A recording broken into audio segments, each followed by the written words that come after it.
answer your question. Do I make you nervous?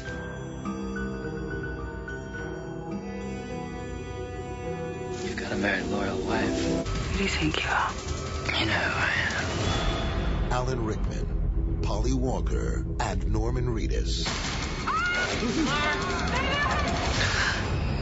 Dark Harbor. Did you miss us? Yes, we are back. Delicacies is back. Last time you saw Delicacies, we had done Topsy Turvy. Me and Brett had done that one.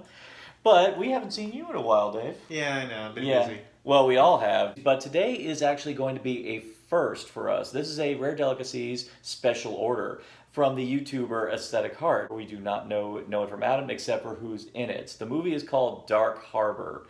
The movie stars Norman Reedus.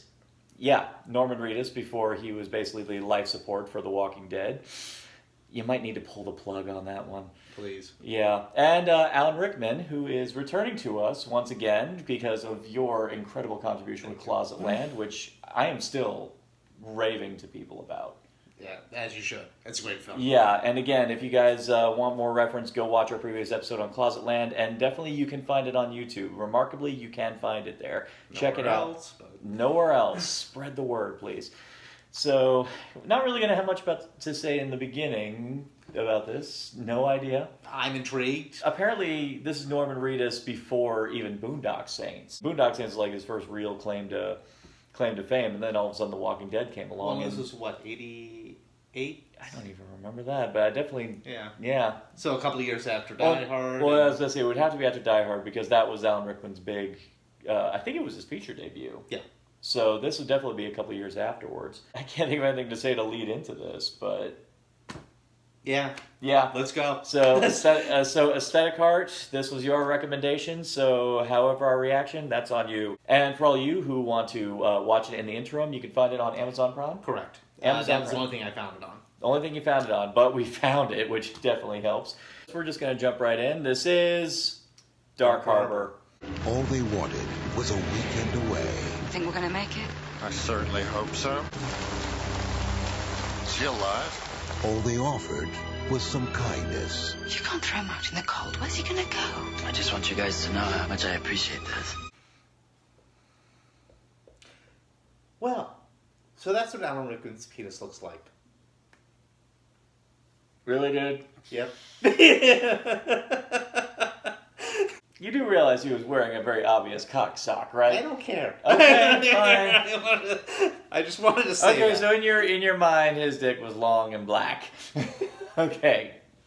Yes, we looked. We are mature. We're very mature adults. Okay, I guess the only way I could describe this movie is that it's the first act of Death Trap.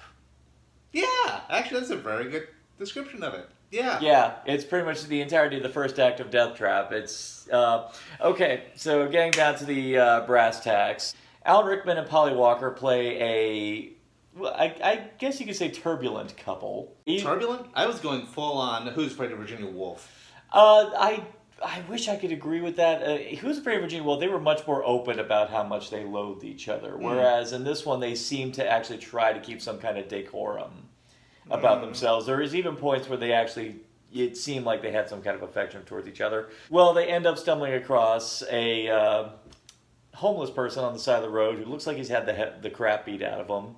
And he keeps turning up on their path to their little seaside getaway. What transpires next is what seems to be the simple love triangle, the steamy love triangle. The whole movie is pretty much building it up that it's going to be between her and Polly Walker and Norman Reedus. I'm going to forego with names here because the characters are... Yeah. The characters on this thing are pretty by the book for the most part. And the ending was, I didn't see it coming because there was no real indication towards it. Thank you, yes. You're exactly right. I did not see it coming, but there was nothing in the movie to give you any clue. Exactly. Maybe there is if I saw it a second time, but I don't think so. Yeah, I think in Death Trap didn't really give us any kind of indication either that that's where it was going as well. But there was something about that still felt right, though. I don't know. And, we're going to have to get into... Major spoilers there, right?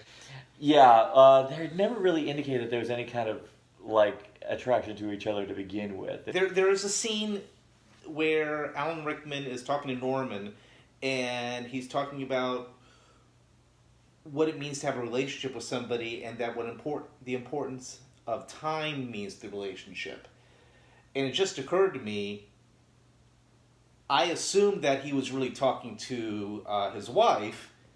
He might have actually been talking to him the whole time. And Okay. All right, you picked up on that better than I did. I guess I missed that. Well, now that I look back. Yeah.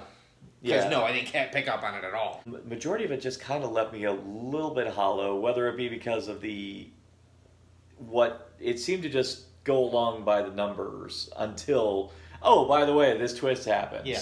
Well, I made the comment very early on. It's like, this feels like a made-for-TV or a made-direct-to-video movie. When I hear the name Dark Harbor, honestly, I was expecting it to be some kind of a thriller kind of thing. That's So did I. I really, yeah. I suppose that is one of the cons of jumping in on something blind, is that you think it just goes to show you can't judge on title alone. Got a point. You definitely can't judge on title alone. I mean, the title like that with a cast like this, you were expecting that. My first thought was like, oh, this is probably gonna be like some kind of thriller, and but I suppose with that expectation dashed, I guess I'm relieved that it turned out to be what it was, because otherwise the scenario would have been way too familiar. It'd be like, oh, they pick up a homeless guy on the side of the street. Oh, and he turns out to be damaged. Big shock, but oh no. And she falls for him, and I suppose now that we see what it is, I suppose I am relieved that it did turn out to be just a basic, love triangle / erotic drama. But in the end, the execution, I think, was still a little bit slapdash, particularly the ending, where it ends with Polly Walker and Norman Reedus in the field. And I've never thought in a million years I'd never see people getting swifty over mushrooms. Fade out. Oh, funeral. I was like, oh, geez, what the hell just happened here? I mean, obviously, if you didn't see Alan Rickman standing there over the grave along with others, I would have thought that, oh, well, maybe somewhere in the midst of that blackout, they decided to kill Alan Rickman. I'm like, okay, maybe that's not the case. For apparently a family of real old money, given some of the comments they made, you think they would have kept their plots, their funeral plots a little better. I guess that's the movie's budget showing, but the area that really bugged the heck out of me. The area where her grave is in probably the worst kept graveyard I've ever seen. Where if there are greenskeepers for this cemetery, they need to be fired, because it was the worst kept graveyard I've ever seen. I was up in Atlanta. I just got to. I actually visited one of their graveyards, and that was gorgeusly kept. I mean, it was beautiful. And this is supposed to be the plot for a rich woman, and no.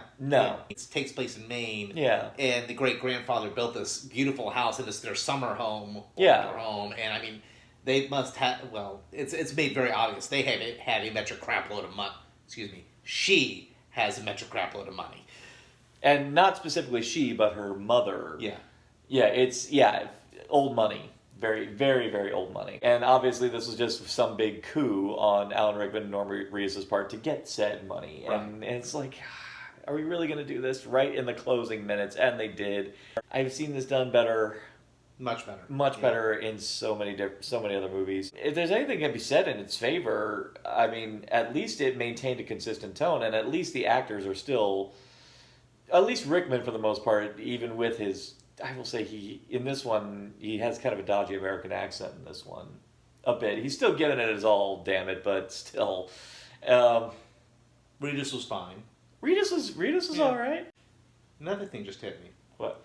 One of the plot points in the movie is that he has people write things because he can't read. He can't read and write, right. And when he had her write that thing, I remember thinking, this sounds like a suicide note to me. And it turned out it was her suicide note. Yeah, I was suspicious. Again, I was suspicious of that whole scene too.